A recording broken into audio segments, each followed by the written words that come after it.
আজকে আমি তোমাদের সাথে এমন একটা ঘটনা শেয়ার করতে যাচ্ছি যে ঘটনাটা শুনলে তোমাদেরও হৃদয় কেঁপে উঠবে। আজকের ভিডিওটা কোনো ফানি ভিডিও হবে না, কোনো গেম প্লে ভিডিও হবে না। আজকের ভিডিওটা হবে একটা বাবা আর তার ছেলের গল্প। তো বেশি কথা না বলে ভিডিওর মধ্যে চলে যাই। একদিন আমার বাড়ির সামনে একটা লোক আসে অ্যান্ড আমার সাথে দেখা করতে চায়। আমি তার সাথে দেখা করি অ্যান্ড সে আমাকে বলে, তুমি কি ফ্রি ফায়ার নিয়ে ইউটিউবে ভিডিও বানাও? লোকটার বয়স 60 ছুঁই ছুঁই। এত বড় মানুষের কাছে আমি এই কথাটা শোনার জন্য মোটেও প্রস্তুত ছিলাম না। তাও মুখ কুচকে বলি, হ্যাঁ আমি ফ্রি ফায়ার নিয়ে ইউটিউবে ভিডিও বানাই।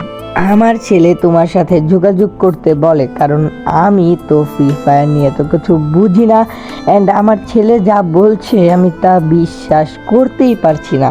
তো তাই আমি তোমার কাছে আসলাম অ্যান্ড তুমি আমাকে বলো এই কথাগুলো সত্যি কি না। আমি বলি, হ্যাঁ চাচা বলেন, আমি আপনাকে বলবো। তারপর চাচা তার ছেলের ঘটনা আমার সাথে শেয়ার করে অ্যান্ড আমি এই ঘটনা তোমাদের সাথে শেয়ার করতেছি। আমি চাচার মতো করে এই ঘটনাটা তোমাদের সাথে শেয়ার করছি। চাচা বলতে শুরু করলেন, আমার ছেলে মাত্র প্রাইমারি লেভেল থেকে হাই লেভেলে উঠলো অ্যান্ড আমার ছেলে আমার কাছে একটা ফোন দাবি করলো। ওই সময় নতুন কারিকুলাম ছিল। আমার ছেলে বলল যে নতুন কারিকুলাম বাবা, এখন আমার পড়াশোনা করতে একটা ফোন দরকার। তখন আমি ভাবি, হ্যাঁ আমার ছেলে তো বড় হয়ে গেছে, তার একটা ফোন দরকার। আমি আমার এলাকার মোড়ে একটা দোকান চালাই এবং কাঠ দিয়ে জিনিস বানাই অ্যান্ড আমার এই ব্যবসাটা করে খুব স্বল্প পরিমাণ লাভ হয়, যেই টাকা দিয়ে আমাদের ভরণ পোষণ করতেই খুব টাফ হয়ে যায়। তো আমি কাঠের কাজ করে 7,000 টাকা জমাই অ্যান্ড তারপর আমার ছেলেকে বলি, বাবা আমার কাছে মাত্র 7,000 টাকা রয়েছে, এই টাকা দিয়ে আমি তোমাকে একটা ফোন কিনে দিচ্ছি। তারপর আমার ছেলে বলে, না আমার এত কম দামি ফোন চলবে না, আমার বেশি দামি ফোন লাগবে। তো আমি তারপর তাকে খুব আদর করে বুঝাই যে দেখো বাবা, আমরা এত কম টাকা আয় করি অ্যান্ড আমি যদি তোমাকে এত টাকার ফোন কিনা দিই তাইলে আমাদের চলাটা বেশি টাফ হয়ে যাবে। তো সে বুঝলো না। তারপর 2-3 দিন সে আমার সাথে কোনো কথা বললো না। তারপর 4 দিনের মাথায় সে বললো যে বাবা, তোমার 4,000 টাকা দিয়েই আমাকে, মানে 7,000 টাকা দিয়েই আমাকে একটা ফোন কিনে দাও। তারপর আমি তাকে ফোনের দোকান থেকে 7,000 টাকা দিয়ে একটা সেকেন্ড হ্যান্ড ফোন কিনে দিলাম। তারপর ফোন পেয়ে তো সে খুব খুশি, অনেক ফোন দেখা শুরু করে দিল অ্যান্ড মাঝে মধ্যে 2-1টা পড়াশোনাও করতো আমাদেরকে দেখানোর জন্য।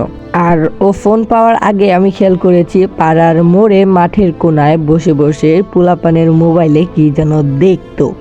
তারপর দেখি সে নিজের ফোনে সেগুলো ডাউনলোড করে খেলা শুরু করে।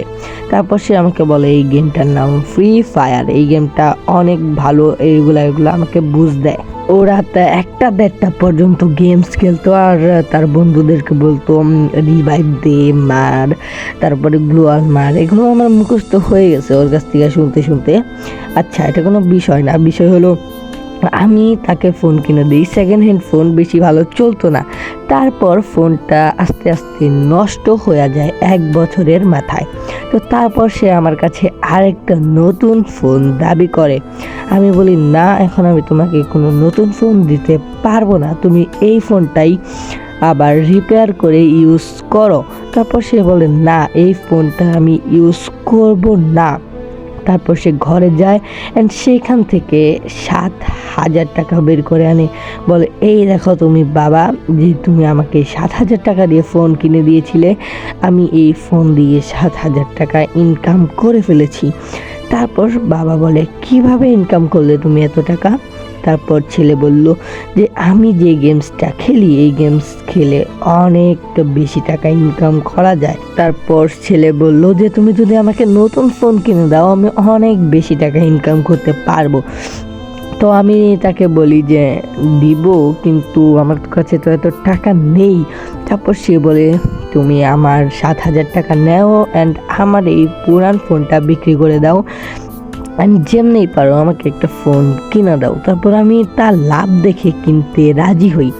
আমি তাকে একটা 15,000 টাকার দামের ফোন কিনে দিব, তার কাছে কথা দেই, কিন্তু না, সে 15,000 টাকা দামের ফোন নিবে না, তার নাকি লাখ টাকা দামের ফোন লাগবে। তারপর আমি অনেক চিন্তায় পড়ে যাই। তারপর সে আমাকে অনবরত দেখাতে থাকে যে এই দেখো, এই টিমটা এই দেশে গেছে, যে এত লাখ টাকার প্রাইস ফুল নিয়ে খেলতেছে অ্যান্ড এত লাখ টাকা সে পাইতেছে। মানে গেমের যত ভালো ভালো দিক রয়েছে সবগুলো আমার সামনে সে তুলে ধরতেছে অ্যান্ড তার বন্ধুদেরকেও বলাইতেছে যে এই গেমসটা খেলে এত কিছু করা যাচ্ছে। তো আমি অনেককেই জিজ্ঞেস করলাম, কেউ বলল যে এই গেমসটা খেললে ভালো না, এটা খেলা ভালো না, কিন্তু ও আবার ছোটদেরকে দিয়ে আমাকে বলাইতেছে যে এই গেমসটা অনেক ভালো, এটা খেলে এটা করা যায়, ওটা করা যায়, কেরিয়ার করা যায়। সো গাইস, আপনাদের কি মনে হচ্ছে, বাবা কি তার ছেলেকে 1 লাখ টাকা দামের ফোন কিনে দিবে, নাকি ফোন কিনে দেবে না? আর কিনে দিলেও সেই ছেলে কি এই ফোন দিয়ে কিছু করতে পারবে? সে কি বাবার মুখ উজ্জ্বল করতে পারবে? এই ভিডিওটা অনেক বেশি বড় হয়ে যাইতেছে অ্যান্ড আমার যে অডিয়েন্স, মানে আমার যে ইউটিউব চ্যানেল, এই চ্যানেলে ভাই ভিউজই হয় না বলতে গেলে। তো এই চ্যানেলে যদি এত বড় ভিডিও আপলোড দেই তাহলে কেউ দেখবে না। তো তোমরা যারা এই ভিডিওটা এই পর্যন্ত দেখেছো, তোমরা অবশ্যই পার্ট 2 দেখবা অ্যান্ড যদি দেখতে চাও অবশ্যই এই ভিডিওর মধ্যে 10টা লাইক কমপ্লিট করে দেবা। নেক্সট ভিডিও এটার পার্ট 2 আসবে, তো সেটা দেখার জন্য অপেক্ষা করো। তো আজকের এই ভিডিওটা এই পর্যন্তই ছিল।